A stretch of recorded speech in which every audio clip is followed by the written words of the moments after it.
मैं हूँ सनम राजपूत और मैं हूँ एक psychologist. Please subscribe my channel and press the bell icon. आज का जो हमारा टॉपिक है वो हमारे पिछले टॉपिक से रिलेटेड है। हमारा जो टॉपिक है explain clinical test help in formal assessment. इनके जो असेसमेंट के 2 टाइप्स रह गई थी हमारी, वो टाइप्स आज हम इस वीडियो में डिस्कस करेंगे। ऑब्जर्वेशन मेथड और हमारा जो का क्वेश्चन एयर। ऑब्जर्वेशन मेथड क्या होता है, यानी किसी भी चीज़ के बारे में या किसी भी सब्जेक्ट के बारे में या किसी भी पर्सन के बारे में डाटा कलेक्ट करने का ये सिंपल तरीका है। इस यानी किसी भी पर्सन को किसी भी सब्जेक्ट को ऑब्ज़र्व करना, उसका मुशाहिदा करना, उसका डाटा कलेक्ट करना, उससे रेलेवेंट जो है रिकॉर्डिंग्स करना, उसके बिहेवियर के रेलेवेंट जो हैं क्लिनिकल जो साइकोलॉजी है उसमें हम किसी भी पेशेंट के बिहेवियर को ऑब्ज़र्व कर रहे होते हैं तो उसके बारे में ऑब्ज़र्वेशन हासिल करना, ये सारा कुछ होता है ऑब्ज़र्वेशन मेथड में। और अल्बर्ट बंडोरा के मुताबिक इसे लर्निंग थ्योरिस्ट यूज़ करते थे। और वो एक जो है अल्बर्ट बंडोरा एक साइकोलॉजिस्ट और लर्नर थ्योरिस्ट, जो फर्स्ट लर्नर थ्योरिस्ट थे। और इन्होंने ऑब्जर्वेशन लर्निंग को यूज़ किया। ये एक बहुत ही पावरफुल टूल है साइकोलॉजिकल इंक्वायरी में ऑब्जर्वेशन मेथड। और इसकी टाइप्स हैं 4। नेचुरलिस्टिक होती है, एक कंट्रोल्ड होती है, एक स्ट्रक्चर्ड एंड अनस्ट्रक्चर्ड होती है, एक पार्टिसिपेंट एंड नॉन पार्टिसिपेंट होती है।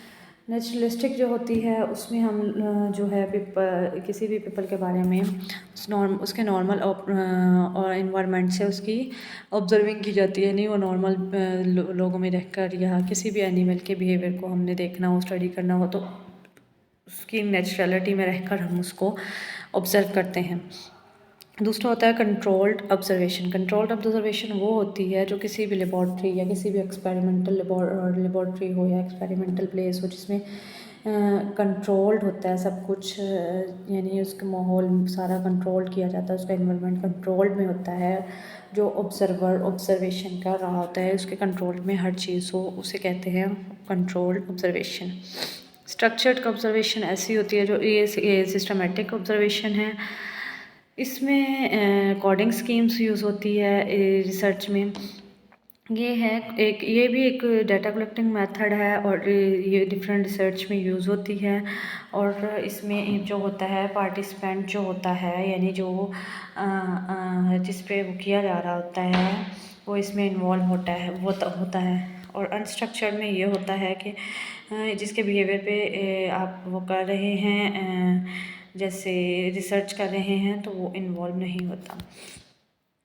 और जो है जैसे इसमें हम ऑब्ज़र्व करते हैं कि जैसे एक बच्चे को फॉर एग्ज़ाम्पल एक बच्चे को न्यू टॉय दिया जाता है तो उसकी उस टॉय के बारे में जो भी ऑब्जर्वेशन और सर्वे जो भी होगा उसको नोट किया जाएगा।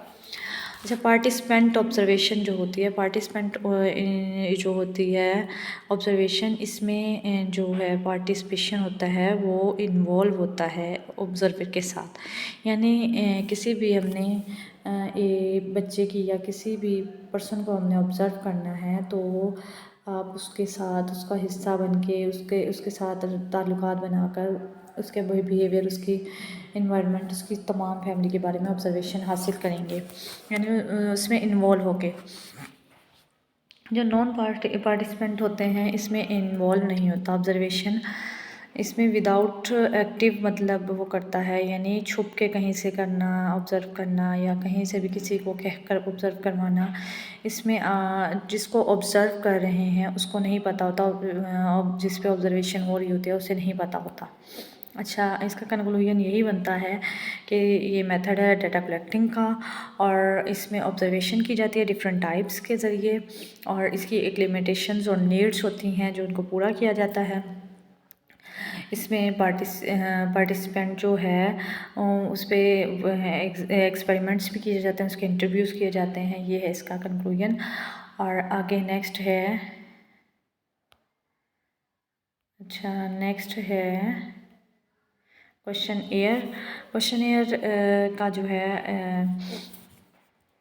क्वेश्चन एयर एक सवालनामा होता है जो किसी भी जिसके किस चीज़ का क्लिनिकल आपने असेसमेंट जिसकी करनी है उसकी फीलिंग्स, उसके बिलीव्स, उसके एक्सपीरियंसेस, उसके परसेप्शन, उसके एटीट्यूड के बारे में जानने के लिए, यानी किसी भी इंडिविजुअल की इन तमाम चीज़ों को जानने के लिए क्वेश्चन एयर किया जाता है। ये डाटा कलेक्टिंग इंस्ट्रूमेंट के तौर पे यूज़ होता है।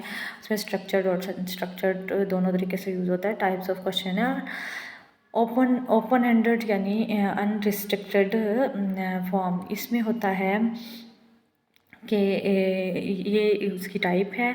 इसमें जो होता है उनका रिस्पॉन्स नोट किया जाता है जिसके बारे में आप कर रहे हैं। इसमें हर पेशेंट को वो होती है, खुली आज़ादी होती है कि वो अपने क्वेश्चन को जिस अंदाज में बयान करना चाहे, मतलब उसको कोई भी रिस्ट्रिक्शन नहीं होती कि वो उसने इतने लफ्ज़ में आंसर देना है।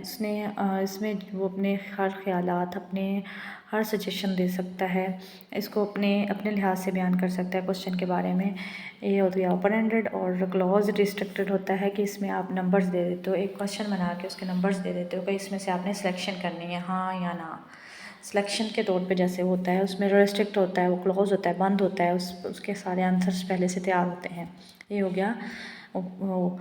अब एडवांटेजेस क्वेश्चन एयर की ये हैं कि ये कॉस्ट इफेक्टिव होता है, इसके इजी टू एनालाइज करना इसको आसान होता है, लेस टाइम लेता है, एनर्जी नीड टू एडमिनिस्टर जो होता है उसकी एनर्जी कम यूज़ होती है। और इसमें जो है अगर इंटरव्यूअर नॉट प्रेजेंट हो तो फिर भी उसका क्वेश्चन उसके घर भिजवा दिया जाए, इस तरह हो जाता है। Use for large sample size, इसमें कोई ऐसा मतलब वो नहीं होता यूज़। इसमें आप जो मर्ज़ी सैंपल ले सकते हैं, जितने भी लोगों पे करना चाहें कोई भी टेस्ट आप कर सकते हैं यानी। और इसमें कोई ऐसी इंस्ट्रक्शंस भी नहीं दी जाती कि आपने फ़ेस टू फेस इंटरव्यू में जो बयान करनी हो कि नहीं आपने इस तरह करना था, आपने इस तरह का कुछ नहीं होता। अच्छा, डिसएडवांटेजेस भी जैसे एडवांटेजेस होती हैं वैसे डिसएडवांटेजेस भी होती हैं। ये सूटेबल होता है फॉर ऑल उसके लिए। और इसका रिस्पांस जो है बहुत कम लोग देते हैं, यानी क्वेश्चन आप किसी को भिजवाओ तो वो रिस्पांस इसका बहुत कम देते हैं। और अगर आप किसी भी पेशेंट को क्लिनिकल ऐसे उसका असेसमेंट कर रहे हैं उसकी, तो अगर उसको आप क्वेश्चन दोगे तो वो इरिटेट हो जाएगा और वो इनको मतलब उसका आंसर्स नहीं देगा। मेल क्वेश्चंस इसमें वो किसी के लिए ये मेल क्वेश्चंस भेजना भी मतलब वो फिल नहीं करेंगे, वैसे ही भिजवा देंगे। मेल करना भी बहुत मुश्किल है। और जो है इसमें जो पेशेंट है वो जल्दी इरिटेट हो जाता है इन चीज़ों से, इसलिए ये थोड़ा सा अनकम्फर्टेबल होता है पेशेंट्स के लिए। आज का जो हमारा लेक्चर हुआ कंप्लीट, ये हमारा क्वेश्चन आज कंप्लीट हो गया। अब नेक्स्ट क्वेश्चन के साथ आप लोगों के सामने हाजिर होंगी। अगर कुछ भी समझ ना आए तो आप मुझे कमेंट्स में बता सकते हैं। हाँ, अपना ख्याल रखिएगा। अल्लाह हाफिज़।